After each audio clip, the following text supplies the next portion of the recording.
بسم اللہ الرحمن الرحیم۔ آپ دیکھ رہے ہیں میرے آئیڈیاز، اور یہ سیرت سید الورا صلی اللہ علیہ وسلم کی قسط نمبر ہے 39۔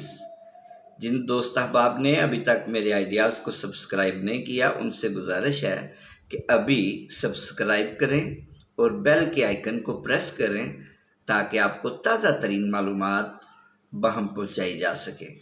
لائک اور کمنٹ کریں تاکہ ہمیں پتہ چلے ہمیں کہاں بہتری لانی ہے۔ ہم پہنچے تھے غزوہ احد کی تکمیل پر۔ اس کے بعد ایک اور غزوہ رونما ہوا، اس کا نام ہے غزوہ حمراء الاسد۔ غزوہ حمراء الاسد یہ غزوہ کوئی مستقل غزوہ نہیں ہے، بلکہ احد ہی کا تتمہ ہے۔ دراصل مشرکین جب احد سے واپس چلے گئے تو راستے میں انہوں نے ایک دوسرے پر لیدیں شروع کر دی۔ صاف ظاہر ہے ایک دوسرے پر الزام تراشی تو ہونی تھی کہ جب ہم کو فتح حاصل ہو چکی تھی، ہم تقریباً غلبہ پا چکے تھے، تو ہم محمد اور اس کے ساتھیوں کو قتل کیے بغیر واپس کیوں چلے آئے؟ ہمیں تو چاہیے تھا کہ اس موقع سے خوب فائدہ اٹھائیں، چنانچہ ان میں اختلاف رائے ہو گیا۔ اکثریت کا خیال تھا کہ ہمیں دوبارہ مدینہ پر حملہ کر دینا چاہیے اور پہلے اس سے کہ مسلمان تازہ دم ہو کر اثر نو ہمارے مقابلے پر آ جائیں، ان کو تیغ کر دینا چاہیے۔ لیکن صفوان کی رائے یہ تھی کہ اس وقت مسلمان سخت غصے کے عالم میں ہیں اور ان کے سینے جوش انتقام سے بھرے ہوئے ہیں۔ اگر ہم نے ان کو دوبارہ چھیڑا تو چھوٹے بڑے سر بکف ہو کر میدان میں اتر آئیں گے۔ اس طرح ہو سکتا ہے کہ ہماری یہ ناتمام سی فتح مکمل شکست میں بدل جائے اور ہمیں بدر کی طرح رسوا ہو کر بھاگنا پڑے۔ جانے دو عالم کو مشرکین کے اس اختلاف رائے کی خبر پہنچائی گئی تو آپ نے دوسرے ہی دن الاسد ان کے تعاقب میں جانے کا فیصلہ کیا تاکہ ان پر روک پڑ جائے اور انہیں پتہ چل جائے کہ اہل ایمان کا دم خم اسی طرح باقی ہے۔ اس وقت جنگ کے لیے نکلنا از بس مشکل تھا، کیونکہ کالی تو زخموں سے چور چور مجاہدین واپس آئے تھے اور اب پوری طرح آرام بھی نہیں کر پائے تھے کہ جانے دو عالم کی طرف سے مشرکین کے تعاقب کی منادی ہونے لگی۔ قربان جائیں ان کے جذبہ اطاعت و اتباع پر کہ ایک ایک مجاہد کے بدن پر 20 اور 30 گہرے گھاؤ لگے تھے اور ان سے ابھی تک خون رس رہا تھا، مگر منادی رسول کی آواز سنتے ہی سب اٹھ کھڑے ہوئے اور میدان کارزار کی طرف جانے کے لیے کمر بستہ ہو گئے۔ انہی جان نثاران مصطفیٰ کی شان میں اللہ تعالیٰ نے یہ آیت نازل کی، الذین استجابوا، جن لوگوں نے زخم کھانے کے بعد بھی اللہ اور رسول کی پکار پر لبیک کہا، ان میں جو نیکوکار اور متقی ہیں ان کے لیے بڑا اجر ہے۔ یہ وہ لوگ ہیں جن سے کہنے والوں نے کہا، یعنی منافقین نے، کہ لوگوں نے، مکہ والوں نے تمہارے خلاف بڑا سامان اکٹھا کیا ہے، ان سے ڈرو۔ لیکن اس بات نے ان کا جوش ایمان اور بڑھا دیا اور وہ بولے، ہمارے لیے اللہ کافی ہے اور وہی بہتر کارساز ہے۔ پس یہ لوگ اللہ کی نعمت اور فضل کے ساتھ واپس آئے کہ انہیں کوئی تکلیف نہ پہنچی۔ انہوں نے وہ کام کیا جس میں اللہ کی رضا تھی اور اللہ بڑے فضل والا ہے۔ یہ سورہ آل عمران آیت نمبر 172 تا 174 ہیں جو میں نے آپ کو جن کا ترجمہ سنایا۔ اب قربان جائیں ان کے جذبہ اطاعت و اتباع پر 17 شوال 3 ہجری کو اہل عشق و وفا کا یہ کاروان جانے دو عالم کی قیادت میں مدینہ منورہ سے نکلا اور مشرکین کا تعاقب کرتے ہوئے 8-10 میل کے فاصلے پر موضع حمراء الاسد میں خیمہ زن ہو گیا۔ ہو سکتا تھا کہ ایک بار پھر جنگ چھڑ جاتی، کیونکہ مشرکین کی اکثریت کی رائے یہی تھی، مگر معبد خزائی کی باتوں نے مشرکین کو خوفزدہ کر دیا اور وہ پلٹ کر حملہ کرنے کی جرت نہ کر سکے۔ معبد قبیلہ خزاعہ کا رئیس تھا، اگرچہ اس وقت تک وہ اسلام نہیں لایا تھا، مگر جانے دو عالم کے ساتھ محبت رکھتا تھا اور اہل اسلام کو پسند کرتا تھا۔ جب جانے دو عالم حمراء الاسد میں مقیم تھے تو معبد مکہ مکرمہ جاتے ہوئے آپ کے پاس سے گزرا اور دل جوئی کے انداز میں گویا ہوا، یا محمد، آپ پر اور آپ کے اصحاب پر جو مصیبت گزری ہے اس کا ہمیں بہت دکھ ہوا ہے۔ ہم تو دل سے چاہتے ہیں کہ اللہ تعالیٰ آپ کو عزت اور سر بلندی نصیب کرے اور شکست کا غم آپ کے دشمنوں کے حصے میں آئے۔ یہاں سے معبد آگے بڑھا تو راستے میں مشرکین سے ملاقات ہو گئی۔ انہوں نے انتہائی بیتابی سے پوچھا، یہ بتاؤ کہ محمد کس حال میں ہے؟ ان کے تیور انتہائی خطرناک ہیں۔ معبد نے بتایا، وہ سب تم لوگوں کے تعاقب میں چل پڑے ہیں۔ ان کے غصے کا یہ عالم ہے کہ گویا ان کے سینوں میں آگ بھڑک رہی ہے۔ اوس و خزرج کے جو لوگ جنگ میں شامل نہیں ہوئے تھے اب وہ بھی مسلمانوں کے ساتھ مل گئے ہیں اور یہ عہد کر کے مدینے سے نکلے ہیں کہ یا تو انتقام لیں گے یا سب کٹ مریں گے۔ مشرکین تو یہ سننا چاہتے تھے کہ مسلمان غم و اندوں میں ڈوبے ہوئے ہیں، زخموں سے کرا رہے ہیں اور سخت مایوس و دل گرفتہ ہیں۔ معبد کی زبانی یہ باتیں سن کر ان کو سخت حیرت ہوئی۔ ابو سفیان بولا، کیا کہہ رہے ہو معبد؟ ہم تو واپس جا کر دوبارہ حملے کے بارے میں سوچ رہے ہیں اور تم حوصلہ شکن خبریں سنا رہے ہو۔ میں سچ کہہ رہا ہوں، معبد نے جواب دیا، جو صحیح صورتحال تھی وہ میں نے بیان کر دی ہے، اس لیے فی الحال مسلمانوں کو چھیڑنے کا خیال بھی دل میں مت لاؤ۔ مشرکین میں سے صفوان کی پہلے ہی یہ رائے تھی۔ معبد کی باتوں سے اس کے لیے مزید تائید ہو گئی، اس لیے مشرکین دوبارہ حملہ کرنے کی حسرت دل میں ہی لیے مکہ کی طرف روانہ ہو گئے۔ معبد خزائی نے ایک قاصد بھیج کر جانب عالم کو مطلع کیا کہ مشرکین خوف زدہ ہو کر واپس چلے گئے ہیں اور اب ان کی طرف سے کوئی خطرہ نہیں رہا۔ جانب عالم نے اللہ تعالیٰ کا شکر ادا کیا اور مدینہ منورہ کو واپس چلے گئے۔ اسی سال یعنی 3 ہجری کو غزوہ احد کے بعد شراب کی حرمت نازل ہوئی۔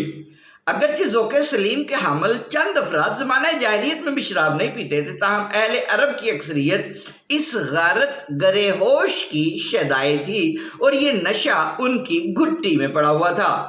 ظاہر ہے کہ اس کا چھوڑنا ان کے لیے بے حد مشکل تھا، لیکن حکیم و دانا رب نے ایسا حکیمانہ انداز اختیار فرمایا کہ یہ کار گراں ان کے لیے سہل اور آسان ہو گیا۔ چنانچہ پہلے تو اللہ تعالیٰ نے ان کو اس سے بتدریج متنفر کرنا شروع کیا اور ایک جگہ کھجور اور انگور کے پھلوں کے فوائد بیان کرتے ہوئے ارشاد فرمایا، تم ان سے نشہ بھی حاصل کرتے ہو اور اچھا رزق بھی۔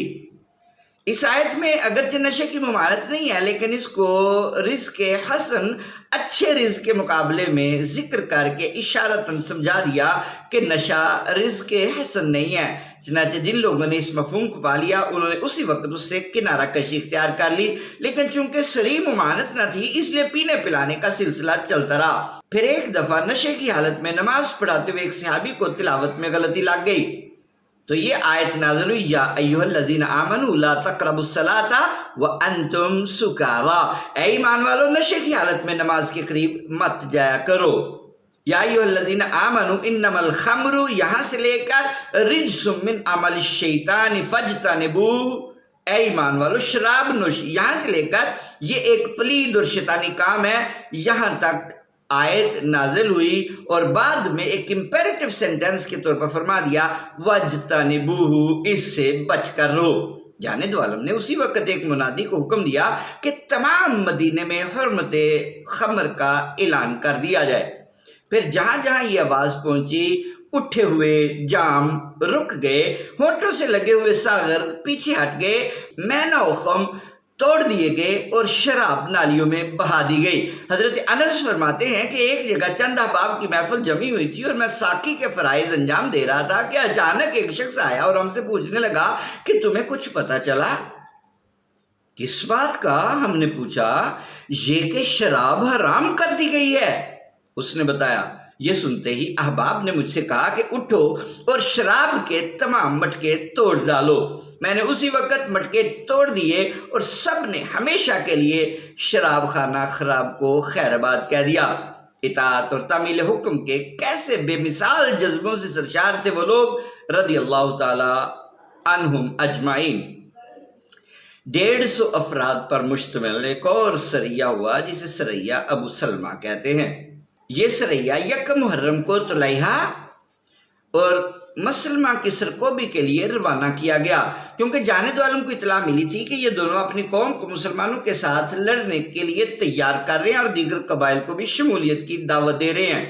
جانب عالم صلی اللہ علیہ وسلم نے اس فتنے کا فوری تدارک فرمایا اور حضرت ابو سلمہ کو 150 مہاجرین و انصار کا قائد بنا کر طلحہ اور مسلمہ کی طرف بھیج دیا، مگر ان لوگوں کے دلوں میں اللہ تعالیٰ نے ایسا رعب ڈالا کہ وہ مقابلے کی جرت نہ کر سکے اور مسلمانوں کو دیکھتے ہی بھاگ کھڑے ہوئے۔ چنانچہ لڑائی تو نہ ہوئی، البتہ اونٹ اور بکریاں بڑی تعداد میں مسلمانوں کے ہاتھ لگیں۔ مورخین کہتے ہیں کہ خمس وغیرہ نکالنے کے بعد ہر غازی کے حصے میں 7 اونٹ اور کئی بکریاں آئیں۔ حضرت ابو سلمہ کا نام عبداللہ ہے، جانے دو عالم کے پھوپھی زاد بھائی تھے اور رضائی بھائی بھی۔ اسلام لانے والوں میں ان کا نمبر 11واں ہے، اس لحاظ سے بہت ابتدائی دور کے مومن ہیں۔ صاحب الہجرتین ہے، یعنی ایک دفعہ حبشہ کی طرف ہجرت کی اور وہاں سے واپسی کے بعد دوسری دفعہ مدینہ منورہ کی جانب ہجرت کی۔ اس طرح انہوں نے 2 مرتبہ اپنا گھر اللہ کی رضا کے لیے چھوڑا۔ غزوہ احد میں زخمی ہو گئے تھے تو اس سریا کی قیادت انہوں نے اسی زخمی حالت میں کی تھی۔ واپسی پر زخم مزید خراب ہو گئے، آخر ماہ سفر میں واصل بحق ہو گئے رضی اللہ تعالیٰ عنہ۔ ان کی اہلیہ سلمہ بعد میں جانے دو عالم صلی اللہ علیہ وسلم کے عقد میں آئیں اور المومنین بنی۔ اصابہ استیاب ذکر ابو سلمہ۔ کعب ابن اشرف کی طرح خالد بن سفیان بھی قتل کیا گیا۔ یہ شخص مکہ مکرمہ کے قریب وادی اورینہ میں رہتا تھا، بعض دفعہ لکھا جاتا ہے اورنا، اور مختلف قبائل میں اثر و رسوخ رکھتا تھا۔ غزوہ احد کے بعد اس نے متعدد قبائل کو اپنے ساتھ ملا لیا تھا اور مدینہ پر حملہ کرنے کی تیاریاں شروع کر دی تھی۔ چونکہ اس تمام شرانگیزی کا روح رواں یہی ایک شخص تھا، اس لیے جانے دو عالم صلی اللہ علیہ وسلم نے حضرت عبداللہ ابن انیس کو اس کا کام تمام کرنے کا حکم دیا۔ حضرت عبداللہ نے عرض کیا، یا رسول اللہ، اس کی کوئی نشانی بتائیے کیونکہ میں تو اس کو پہچانتا ہی نہیں۔ اس کی علامت یہ ہے، جانے دو عالم نے بتایا، کہ اس کو دیکھتے ہی تم پر رہبت اور خوف چھا جائے گا۔ حضرت عبداللہ کہتے ہیں کہ مجھے آپ کی اس بات سے حیرت ہوئی کیونکہ میں ڈر اور خوف سے بالکل ناآشنا تھا، مجھے پتہ ہی نہیں تھا ڈر کیا ہوتا ہے، خوف کیا ہوتا ہے، اس لیے عرض کی، یا رسول اللہ، میں تو آج تک کبھی کسی سے نہیں ڈرا ہوں۔ اس کے باوجود اس کی یہی علامت ہے، اس کے باوجود اس کی علامت یہی ہے کہ اس کو دیکھ کر تم خوف زدہ ہو جاؤ گے۔ جانے دو عالم نے پھر وہی علامت بیان فرمائی۔ بہرحال حضرت عبداللہ روانہ ہو گئے، طویل سفر کر کے اس کے مستقر وادی اورنا پہنچے، اور جب اس پر نظر پڑی تو جانے دو عالم کی صداقت ظاہر ہو گئی۔ فرماتے ہیں کہ اسے دیکھ کر واقعی میں ڈر گیا اور مجھ پر اس کی ہیبت چھا گئی، تاہم جی کڑا کر کے آگے بڑھا، اس کے ساتھ ملاقات کی اور اس کی من پسند باتیں شروع کر دی۔ اس کو میری گفتگو بہت پسند آئی اور مجھے اپنے خیمے میں لے گیا۔ رفتہ رفتہ اس کے پیروکار اور محافظ رخصت ہو گئے اور ہم رات گئے تک باتیں کرتے رہے۔ جب میں نے محسوس کیا کہ لوگ سو گئے اور میدان صاف ہے تو ایک ہی وار سے اس کی گردن مار دی اور اس کا سر لے کر خیمے سے نکل آیا۔ تھوڑی دیر بعد اس کے قتل کا پتہ چل گیا اور اس کے پیروکار میری تلاش میں چاروں طرف پھیل گئے۔ میں ایک غار میں گھس گیا اور سمٹ کر بیٹھ گیا۔ وہ لوگ بھی غار تک آ پہنچے مگر کسی نے اندر جھانکنے کی زحمت گوارا نہ کی اور اللہ تعالیٰ نے مجھے بچا لیا۔ اس طرح چھپتے چھپاتے واپس مدینہ پہنچا اور رسول اللہ صلی اللہ علیہ وسلم کی خدمت میں حاضر ہوا۔ آپ نے دیکھتے ہی فرمایا، افلح الوجہ، کامیاب چہرہ۔ میں نے جواب دیا، افلح وجہ کا یا رسول اللہ، یا رسول اللہ، در حقیقت آپ کا چہرہ کامیاب ہے، یعنی ہماری کامیابیاں آپ کے روح کامیاب کا صدقہ ہیں۔ پھر میں نے خالد بن سفیان کا سر آپ کے قدموں میں ڈال دیا اور تفصیلی رپورٹ پیش کی۔ آپ بہت خوش ہوئے، اپنا عصائے مبارک بطور انعام عطا کیا اور فرمایا، لے یہ عصا، اس کے ساتھ جنت میں سیر کرنا، وہاں پر یہ تیرا امتیازی نشان ہوگا کیونکہ جنت میں عصا استعمال کرنے والے بہت ہی کم لوگ ہوں گے۔ یہ سیرت حلبیہ جلد 3 صفحہ 187 188 اور زرقانی جلد 2 صفحہ 76 پر لکھا ہوا ہے۔ عصا کا انعام، جنتی ہونے کی بشارت اور وہاں پر امتیازی شان کا مژدہ، کیا کیا عزتیں ملی عبداللہ ابن انیس کو دربار مصطفیٰ سے زہ نصیب۔ حضرت عبداللہ ابن انیس قدیم الاسلام صحابی ہیں اور مشہور بت شکن ہیں۔ انصار کے ایک بت پرست قبیلے کے بت انہوں نے ہی توڑے تھے اور توحید کے ڈنکے بجائے تھے۔ جملہ غزوات میں جانے دو عالم کے ساتھ شامل رہے۔ آپ کے وصال کے بعد جب مصر فتح ہوا تو حضرت عبداللہ مصر چلے گئے، پھر جب افریقہ فتح ہوا تو وہاں چلے گئے۔ بہت صاحب علم انسان تھے، جانے دو عالم کی متعدد احادیث ان کو یاد تھیں، اس لیے طالبان علم حدیث دور دراز سے سفر کر کے ان سے حدیث کا علم حاصل کیا کرتے تھے۔ چنانچہ ایک دفعہ حضرت جابر قصاص کے بارے میں ایک حدیث سننے کے لیے 1 ماہ کا سفر کر کے ان کے پاس گئے تھے۔ ان کی امتیازی خصوصیت یہ ہے کہ انہوں نے ایک دفعہ جانے دو عالم سے لیلۃ القدر کے بارے میں پوچھا تھا تو آپ نے ان کو معین شب بھی بتا دی تھی کہ کس رات لیلۃ القدر ہوتی ہے۔ انہوں نے عرض کی تھی، یا رسول اللہ میرا گھر بہت بلندی پر ہے، اترنا چڑھنا میرے لیے مشکل ہوتا ہے، اس لیے مجھے متعین طور پر بتا دیجئے کہ لیلۃ القدر کب ہوگی۔ جانے دو عالم نے فرمایا رمضان کی 23ویں شب کو آ جانا۔ اگرچہ یہ ضروری نہیں کہ لیلۃ القدر ہمیشہ 23ویں کو ہو، تاہم جس رمضان میں انہوں نے سوال کیا تھا اس میں حسب فرمان مصطفیٰ 23ویں رات کو بالیقین لیلۃ القدر تھی۔ زندگی کے آخری ایام انہوں نے شام میں گزارے اور یہیں 54 ہجری میں وفات پائی۔ وفات سے پہلے وصیت فرمائی تھی کہ رسول اللہ صلی اللہ علیہ وسلم کا عطا کردہ عصا میرے کفن میں لپیٹ دینا، اور یوں حضرت عبداللہ ابن انیس عصائے مصطفیٰ ساتھ لیے جنت کی سیر کو روانہ ہو گئے رضی اللہ تعالی عنہ۔ اصابہ استیاب ذکر عبداللہ ابن انیس۔